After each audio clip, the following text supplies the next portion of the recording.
이 관뚱껍 절대 못 연다. 아무도 못 본다. 내 며느리다. 상주가 곡을 해야 할 자리에서 박진사는 사람들을 밀쳐냈습니다. 상복 소매가 빗물에 흠뻑 젖어도 손을 놓지 않았습니다. 눈은 충혈되어 있었고 목소리는 쉬어 있었습니다. 아들이 죽었을 때도 저러지 않았다던 사람이 며느리 관 앞에서 미친 사람처럼 울부짖고 있었습니다. 박진사는 평생 체면을 목숨처럼 지키던 사람이었습니다. 그런 사람이 장례날 관을 껴안고 사람들을 밀쳐내며 짐승처럼 울었습니다. 마을에서는 며느리가 남편을 따라 스스로 목숨을 끊었다 했고, 시아버지는 그 죽음을 자랑스러워해야 마땅한 처지였지요. 그런데 왜 아무도 그 얼굴을 보지 못하게 막았을까요? 사연 시작 전 여러분의 구독과 좋아요 부탁드립니다. 여러분의 따뜻한 댓글 한마디는 정말 큰 힘이 됩니다. 여러분의 따뜻한 응원 한 번씩 부탁드려요. 오늘도 행운이 가득한 하루 되세요. 그럼 사연 시작합니다. 감사합니다. 관을 부여잡은 박진사의 손이 떨렸습니다. 횃불이 빗속에서 꺼질 듯 흔들렸고 상여꾼들은 눈치를 살피며 한 발씩 물러섰지요. 비는 그칠 기미가 없었습니다. 진사 어른, 그러셔도 되겠습니까? 마을 어른들도 다 오셨는데 누군가 조심스럽게 말했지만 박진사는 대꾸하지 않았습니다. 관 위에 이마를 대고 낮고 거칠게 흐느꼈지요. 구경하러 나온 사람들 중 몇몇은 그 모습에 등골이 오싹하다고 했습니다. 슬픔이라기엔 너무 절박했고 미안함이라기엔 너무 격렬했습니다. 박진사는 충청 땅에서 꽤 이름 있는 선비 가문의 어른이었습니다. 학문보다는 뚝심으로 살아온 사람이라 마을에서는 고집쟁이로 통했지만 함부로 건드릴 수 없는 위인이기도 했지요. 아들 하나를 늦게 얻어 귀하게 키웠는데 그 아들이 23세 폐병으로 눕더니 이듬해 봄을 넘기지 못했습니다. 아들이 죽자 마을 사람들의 눈길은 자연스럽게 며느리 서리에게로 쏠렸더군요. 서리는 아들이 병석에 누운 뒤 3년을 지성으로 간호했습니다.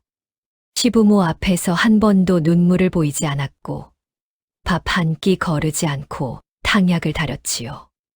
하지만 마을 사람들이 서리에게 기대한 것은 간호가 아니었습니다.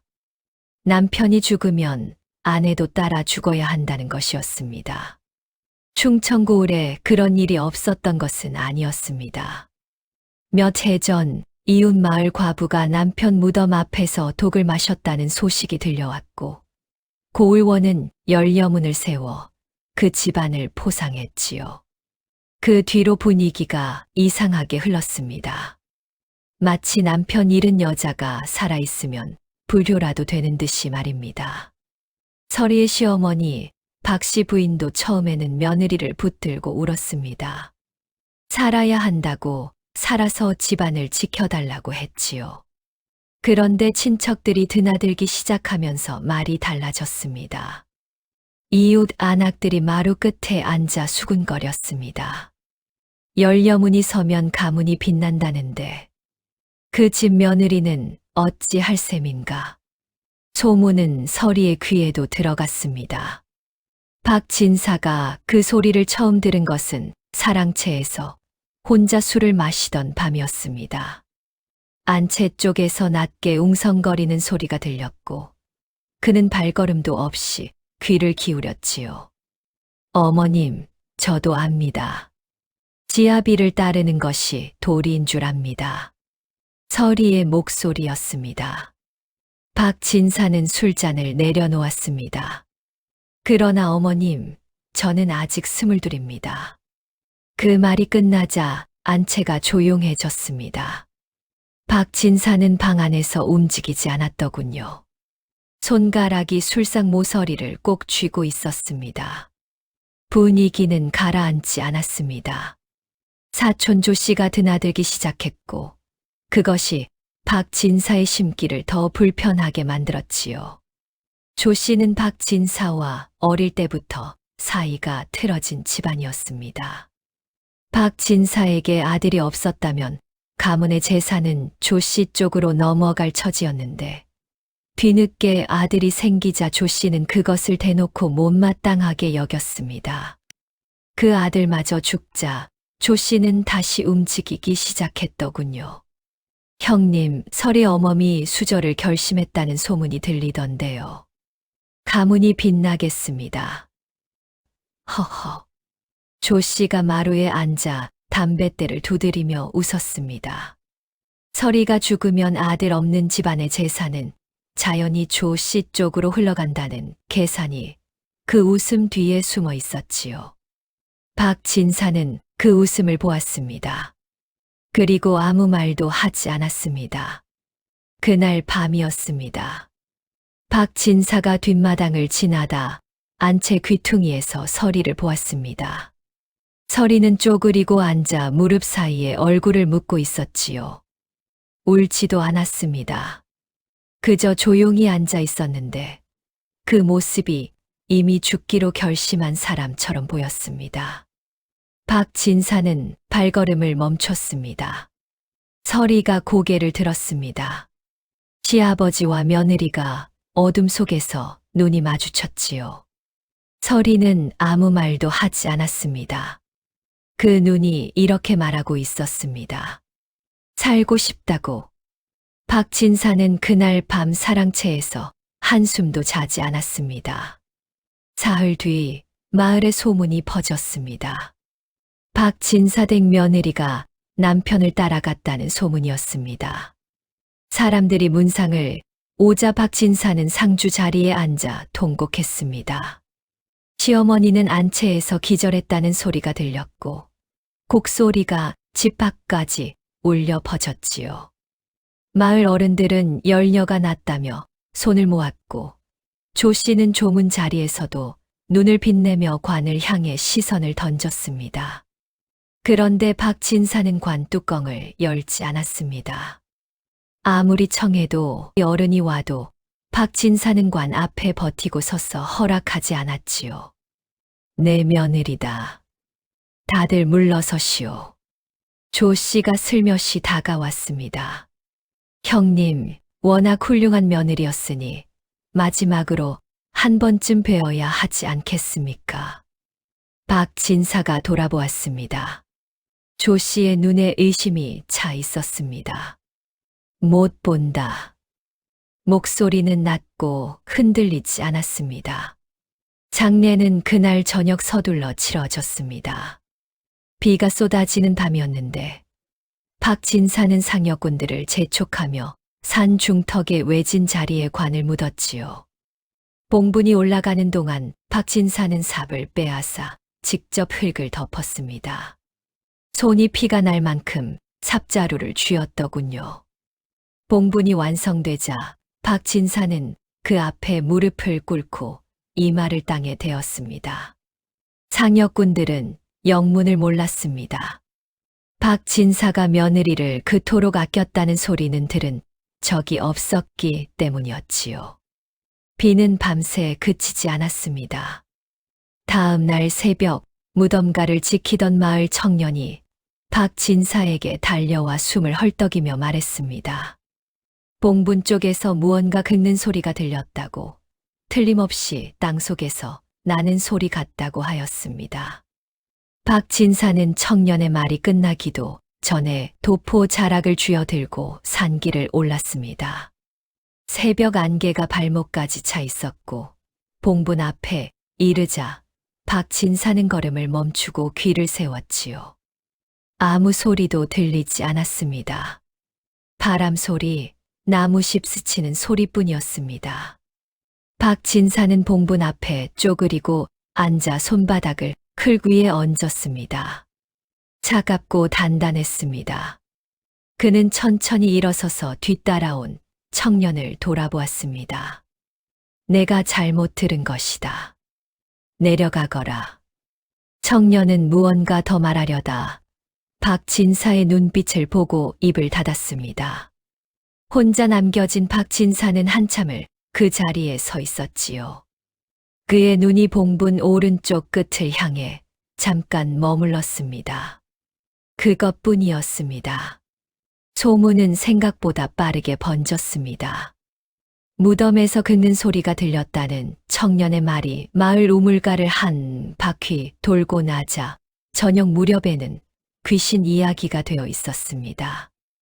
박진사댁 며느리가 억울하게 죽어 원혼이 되었다느니 사실은 독을 먹고 바로 죽지 못해 관 속에서 살아 있었다느니 하는 말들이 섞였더군요. 조 씨는 그 소문을 들으며 담뱃대를 빨았습니다. 살아있다면 큰일이지.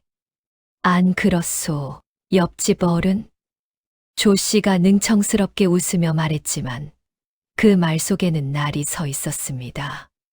살아있는 며느리가 있다면 재산은 꿈도 꿀 수 없다는 계산이 그 웃음 뒤에 얹혀 있었지요. 조 씨가 박진사 댁을 찾아온 것은 사흘째 되는 날이었습니다. 마루에 앉아 차를 한 모금 마시더니 조 씨는 넌지시 입을 열었습니다. 형님, 소문이 흉흉합니다. 무덤에서 소리가 났다느니 시신을 제대로 확인도 못했다느니 마을 사람들이 걱정을 하더이다. 걱정할 것 없소. 그래도 형님, 이참에 확인이라도 한번 해두면 소문도 잠잠해지지 않겠습니까? 제가 마을 어른 몇 분과 같이 올라가면 박진사가 찻잔을 내려놓았습니다. 그 무덤에 손대는 사람은 내가 가만두지 않겠소. 목소리에 온도가 없었습니다. 조 씨는 잠깐 굳었다가 억지 웃음을 지었지요. 허허, 형님도 참. 걱정이 되어서 드리는 말씀인데. 돌아가시오. 조 씨는 일어나 대문을 나서면서도 봉분이 있는 산 쪽을 한번 올려다보았습니다. 그 눈빛이 물러서는 사람의 눈이 아니었습니다. 그날 밤 박진사는 산에 올랐습니다. 횃불 하나 들지 않았습니다. 달빛만 믿고 익숙한 길을 올랐더군요. 봉분 앞에 이르자 그는 주위를 한번 살핀 뒤 낮은 목소리로 말했습니다. 나다. 괜찮으냐? 대답이 없었습니다. 박진사는 봉분 오른편 비탈 아래 억새가 우거진 쪽으로 눈길을 주었습니다. 바람이 없는데도 억새가 한번 흔들렸습니다. 그것으로 충분했습니다. 박진사는 품 안에서 작은 보따리를 꺼내 억새 뿌리 쪽에 밀어 넣었습니다. 그리고 아무 말 없이 일어서서 산을 내려갔습니다. 등 뒤로 밤이 깊고 조용했지요. 마을에서는 박진사가 밤마다 며느리 무덤을 찾는다는 소리가 돌았습니다. 어떤 이는 죄책감 때문이라 했고 어떤 이는 노망이 들었다고 했습니다. 하지만 정작 박진사는 그런 말에 눈 하나 깜짝하지 않았지요. 낮에는 사랑채에 앉아 묵묵히 책을 들고 밤이 되면 조용히 산길을 올랐습니다. 그것이 열흘 넘게 이어졌습니다. 조 씨는 그 모습을 보며 조바심이 났습니다. 무언가가 이상했습니다. 아들을 잃은 아비가 며느리 무덤에 절이 매달리는 법이 없었습니다. 게다가 시신 확인을 그토록 막은 것도 서두른 장례도 외진 산자락에 묻은 것도 죄다 걸렸습니다. 조 씨는 사람을 하나 풀었습니다. 박진사가 산에서 무엇을 하는지, 무덤 주변에 무엇이 있는지 알아오라고 했지요. 사흘 뒤 조 씨가 심어둔 사내가 돌아와 보고했습니다. 무덤 옆 억새밭에서 보따리가 발견됐다고 했습니다. 직접 보지는 못했지만 매일 밤 박진사가 무언가를 놓고 간다고, 그리고 이튿날 아침에는 그것이 사라진다고 했지요. 조 씨의 눈이 가늘어졌습니다. 사라진다고. 사내가 고개를 끄덕였습니다. 귀신이 가져가는 건 아닐 것이고. 조 씨는 천천히 담뱃대를 두드렸습니다. 살아있다는 생각이 또다시 머릿속을 스쳤지요. 살아있는 며느리, 살아있는 상속인. 그 가능성을 지워버리지 않으면 자신의 계획은 시작도 못하는 것이었습니다. 무덤을 파야겠어. 조 씨의 말에 사내가 잠시 머뭇거렸습니다. 그러다 들키면 어때? 소문이 흉흉하니 확인하러 갔다 하면 그만이야. 마을 어른들도 몇 데리고 가면 되지. 조 씨는 일어서며 옷깃을 여몄습니다. 눈에 결심이 서 있었습니다. 그 결심이 실행으로 옮겨진 것은 닷새 뒤 보름달이 뜨는 밤이었습니다. 조 씨는 산의 색과 마을 어른 하나를 앞세워 산길을 올랐습니다. 삽을 들고 올라가는 사내들의 얼굴에는 겸연쩍음과 긴장이 함께 있었지요. 마을 어른은 마지못해 따라 나선 듯 내내 말이 없었습니다. 봉분 앞에 이르자 조 씨가 삽을 든 사내에게 고개를 끄덕였습니다. 그 순간 어둠 속에서 누군가의 목소리가 들렸습니다. 거기 서시오. 횃불도 없이 박진사가 봉분 옆 소나무 그늘에서 걸어 나왔습니다. 도포 자락이 달빛에 희게 빛났고 손에는 굵은 작대기가 들려 있었습니다. 그 눈에는 물러설 기색이 조금도 없었습니다. 이 무덤에 삽질하는 놈은 오늘 밤 내 손에 죽는다. 조 씨가 박진사를 마주보며 한 발 앞으로 나섰고 달빛 아래 두 사람의 그림자가 봉분을 사이에 두고 길게 엇갈렸습니다. 조 씨가 한 발 나섰지만 박진사는 물러서지 않았습니다. 작대기를 쥔 손에 힘이 들어갔고 두 눈은 조 씨를 정면으로 보고 있었지요. 사내들이 삽을 들고 있었지만 선뜻 움직이는 자가 없었습니다. 마을 어른이 조 씨의 소매를 잡아당겼습니다. 조서방, 이러다 일커지요. 오늘은 그냥 내려갑시다. 어른, 이대로 물러서면 박진사 어른이 저러시는데 우리가 어떻게 삽을 들이댑니까? 조 씨는 이를 물었습니다. 박진사를 한 번 더 노려보다가 결국 돌아섰지요. 사내들이 뒤를 따랐습니다. 산길을 내려가는 발소리가 멀어지고 나서야 박진사는 작대기를 천천히 내렸습니다. 그리고 봉분 앞에 주저앉았습니다. 무릎이 떨리고 있었습니다. 집으로 돌아온 박진사는 사랑채 문을 닫고 앉았습니다. 등잔불 하나가 방 안을 희미하게 밝히고 있었지요. 그는 오래도록 벽을 바라보다가 눈을 감았습니다. 기억이 올라왔습니다. 한 달 전 일이었습니다. 그날 밤 박진사는 안채 마루에 앉아 있었습니다. 마을 안악들이 드나들기 시작한 지 여러 날이 지난 뒤였고 집 안의 공기는 이미 무거웠습니다. 박 씨 부인이 서리의 방 앞에서 한참을 서성이다 들어갔다 나왔다를 반복하더군요. 그리고 서리가 마루로 나왔습니다. 머리를 단정히 빗어 올렸고 시집 올 때 입던 저고리를 차려입고 있었습니다. 박진사는 그것을 보는 순간 가슴이 내려앉았습니다. 그 차림새가 무슨 뜻인지 모를 리 없었지요. 서리는 박진사 앞에 무릎을 꿇었습니다. 아버님, 목소리가 조용하고 또렷했습니다. 저를 죽여주십시오. 박진사는 입을 열지 않았습니다.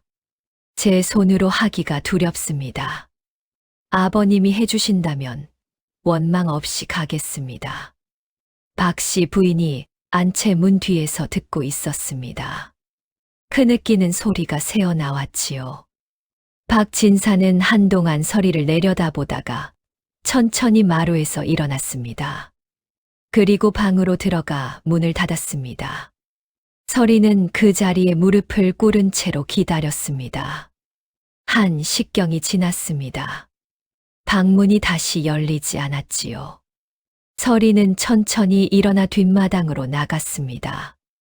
하늘을 올려다보았습니다. 별이 많은 밤이었습니다. 그때 뒤에서 발소리가 들렸습니다.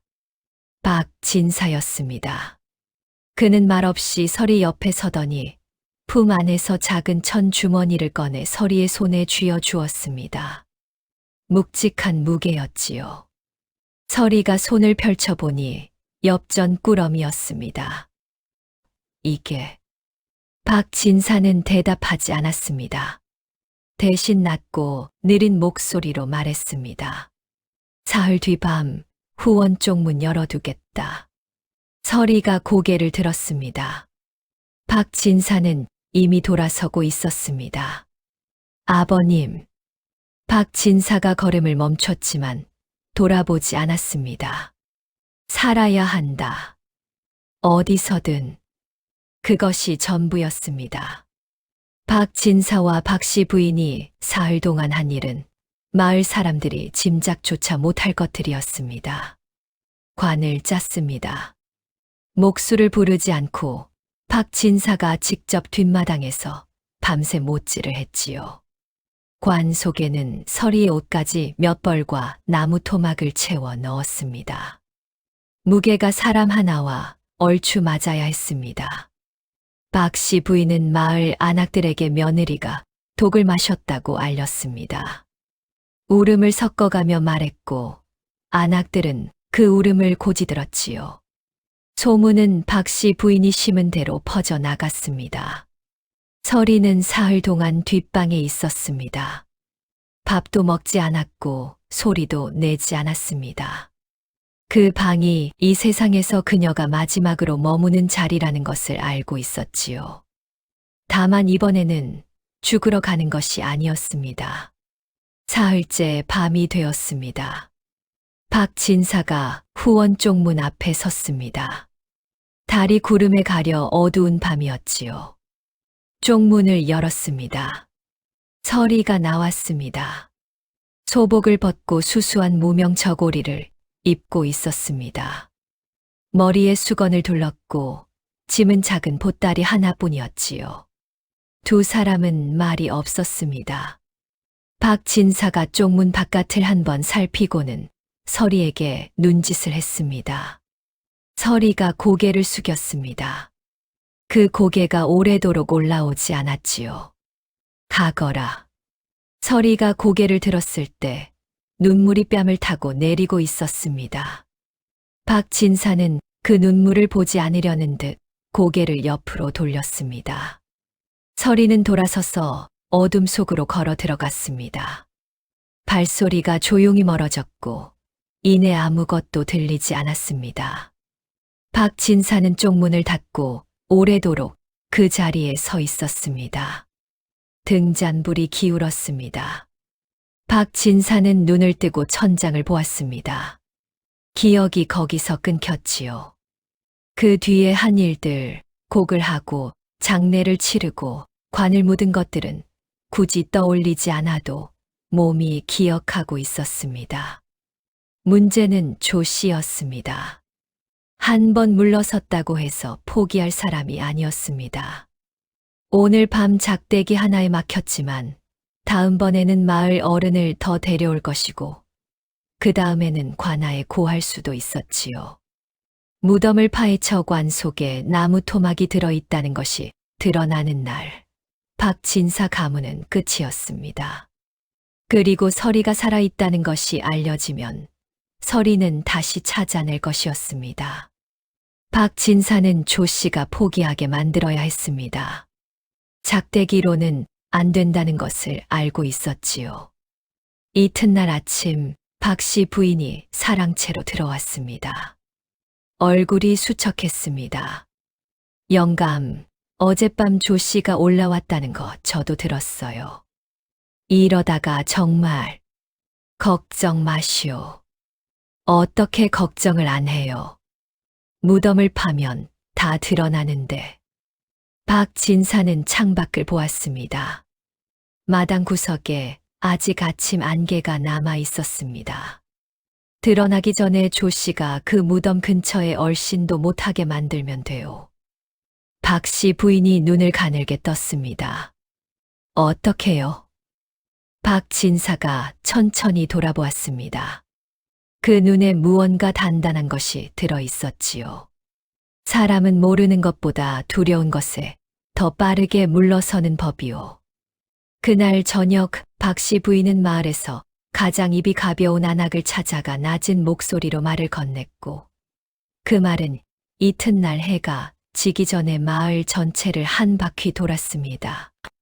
박 씨 부인이 안악에게 건넨 말은 간단했습니다.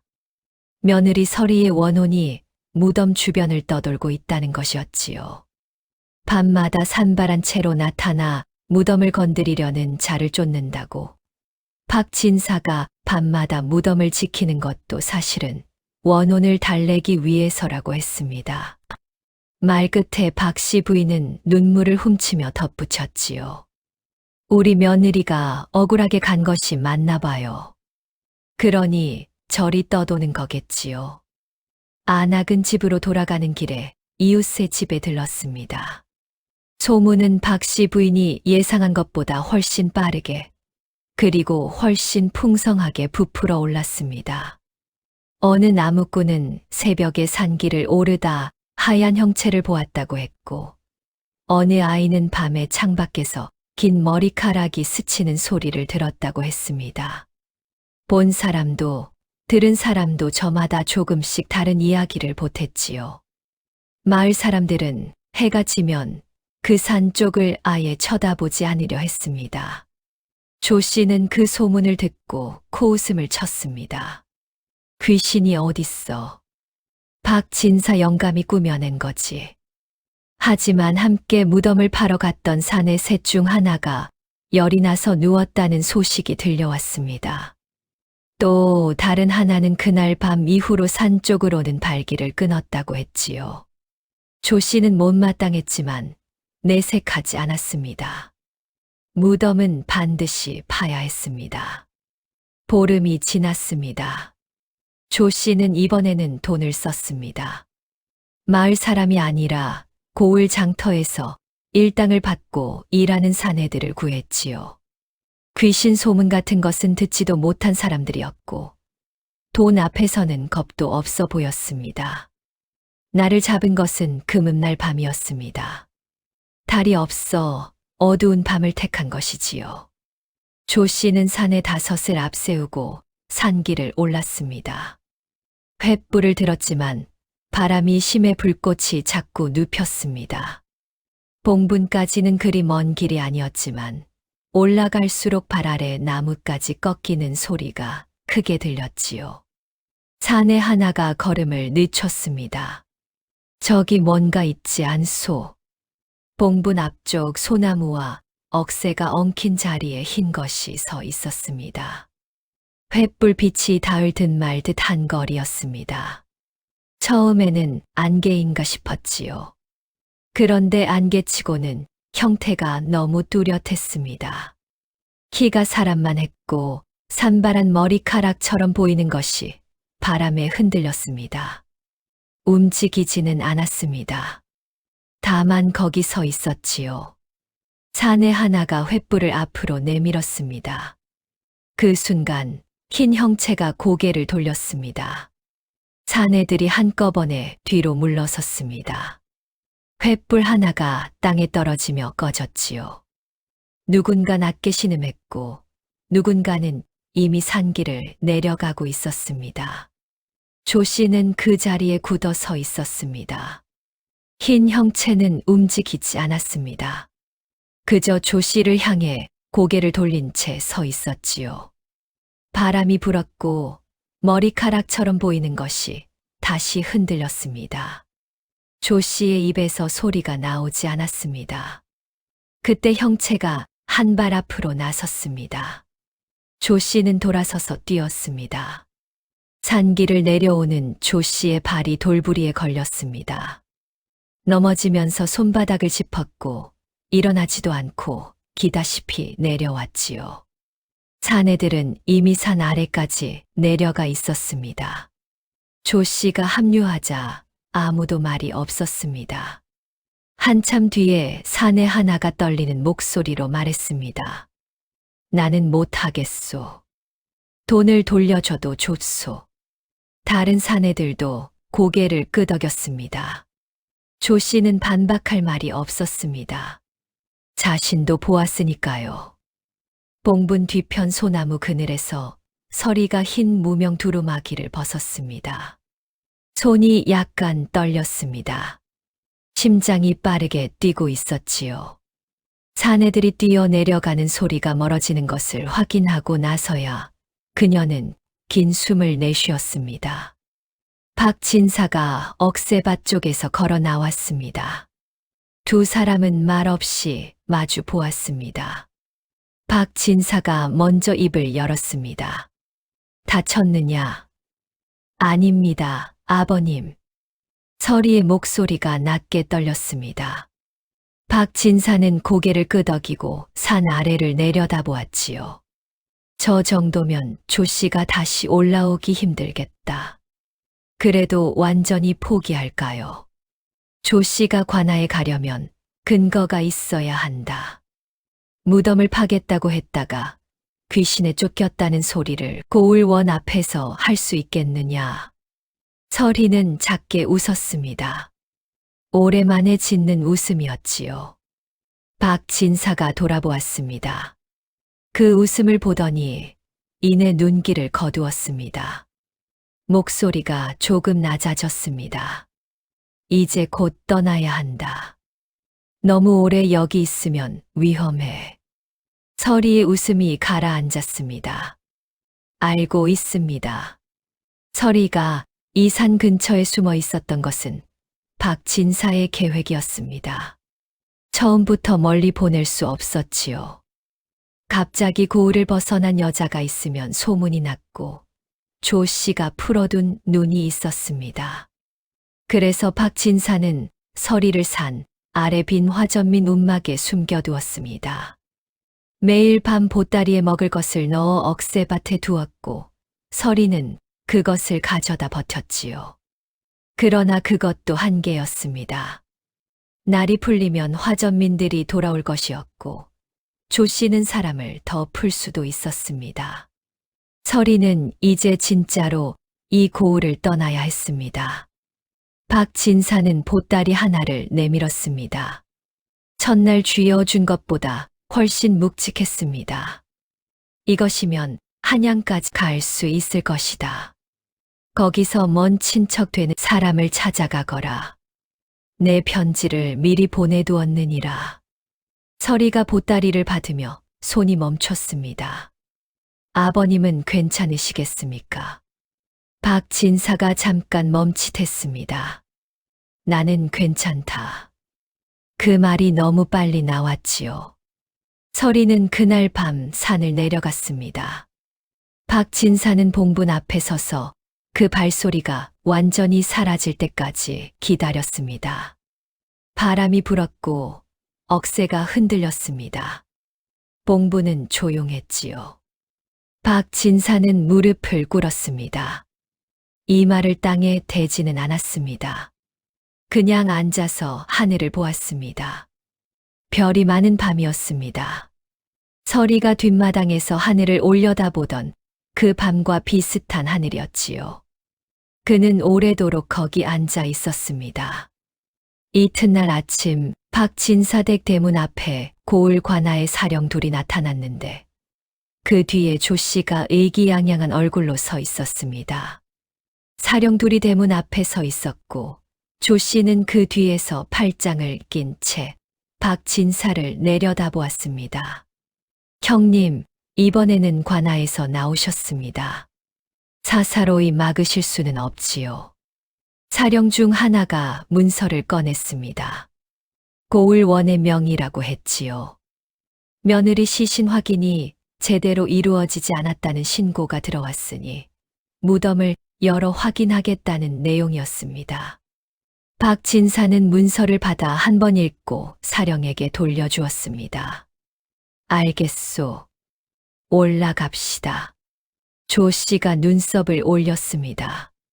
싱겁게 응하는 것이 오히려 수상했지요. 그러나 이미 관아까지 끌어들인 마당에 물러설 수는 없었습니다. 산길을 오르는 동안 조 씨는 박진사의 뒷모습을 보았습니다. 느리지도 빠르지도 않은 걸음으로 앞장서서 걸었습니다. 어깨가 굽지 않았고 발이 흔들리지 않았지요. 그 뒷모습이 조 씨를 불안하게 만들었습니다. 봉분 앞에 이르자 사령이 삽을 들었습니다. 조 씨는 팔짱을 끼고 지켜보았지요. 흙이 거쳤습니다. 관 뚜껑이 드러났습니다. 사령이 뚜껑을 열었습니다. 관 속에는 서리의 옷까지 몇 벌이 단정히 개어져 있었고 그 아래 나무 토막들이 놓여 있었습니다. 그리고 관 안쪽 뚜껑에는 붓으로 쓴 글씨가 있었지요. 사령이 몸을 굽혀 읽었습니다. 천천히 읽던 사령의 얼굴이 굳었습니다. 글씨는 박진사의 필체였습니다. 내용은 짧았지요.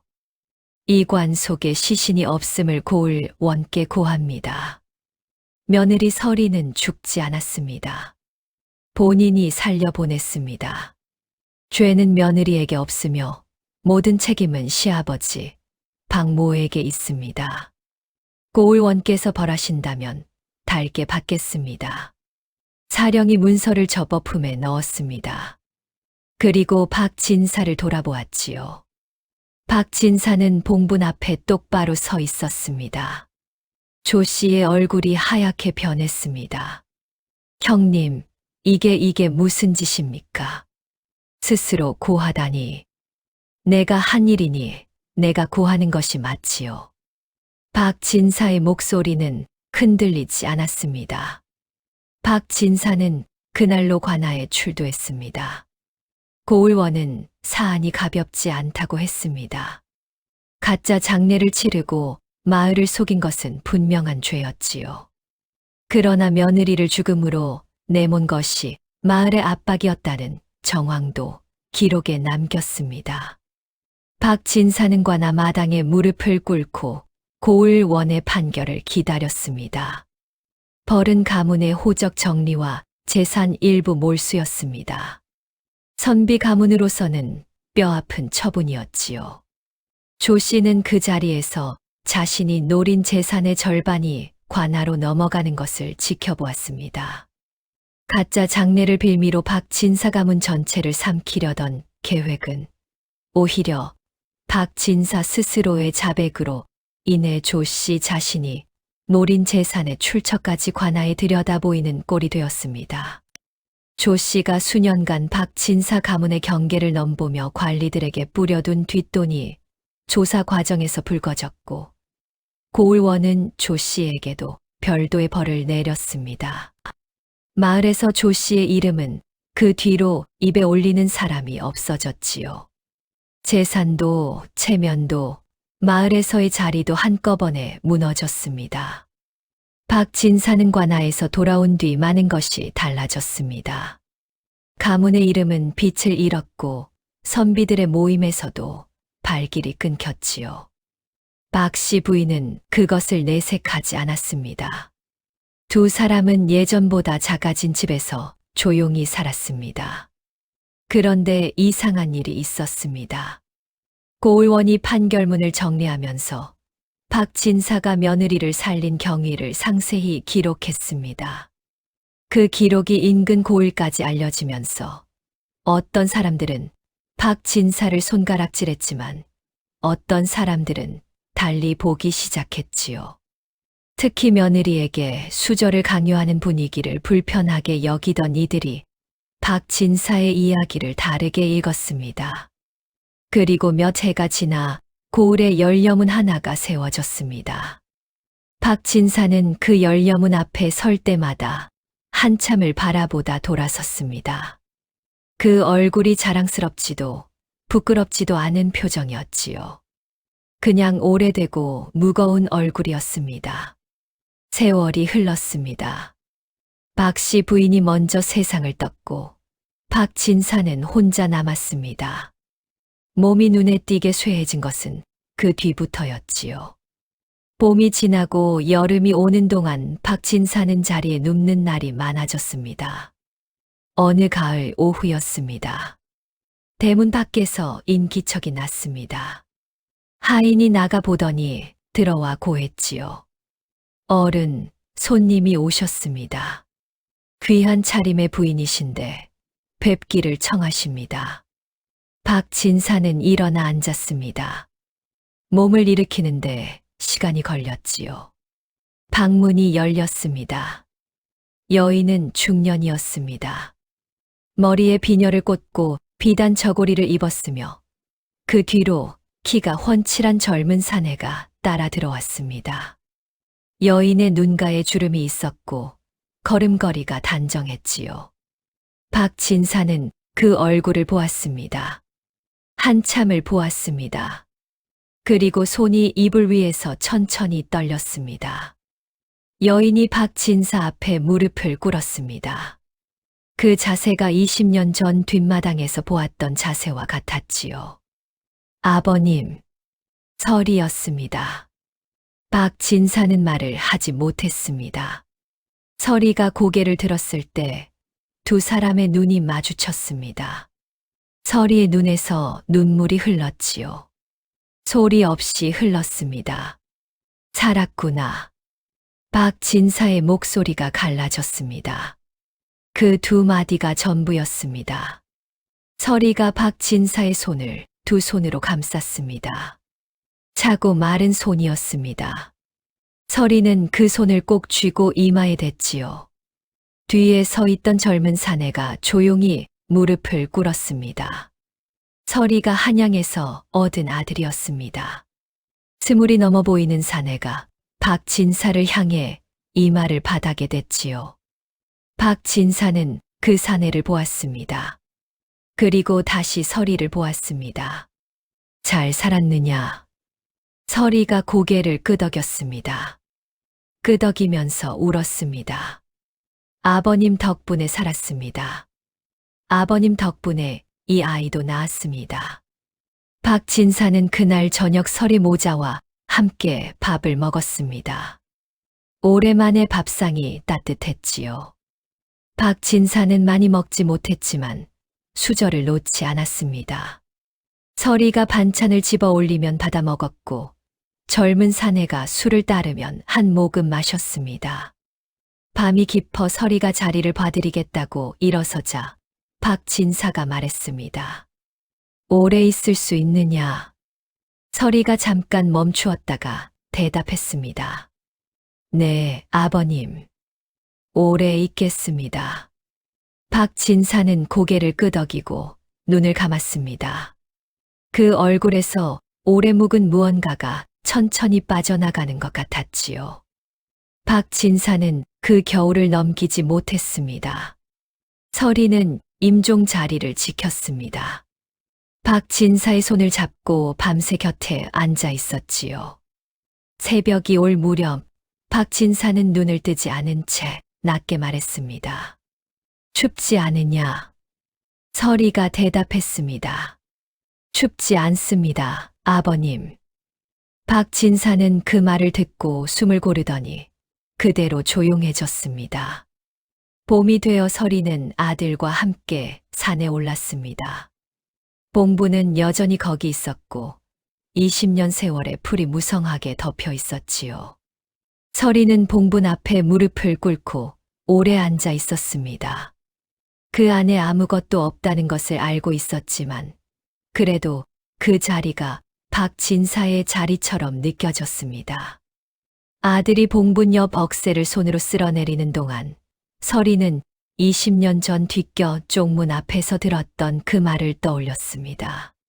살아야 한다, 어디서든.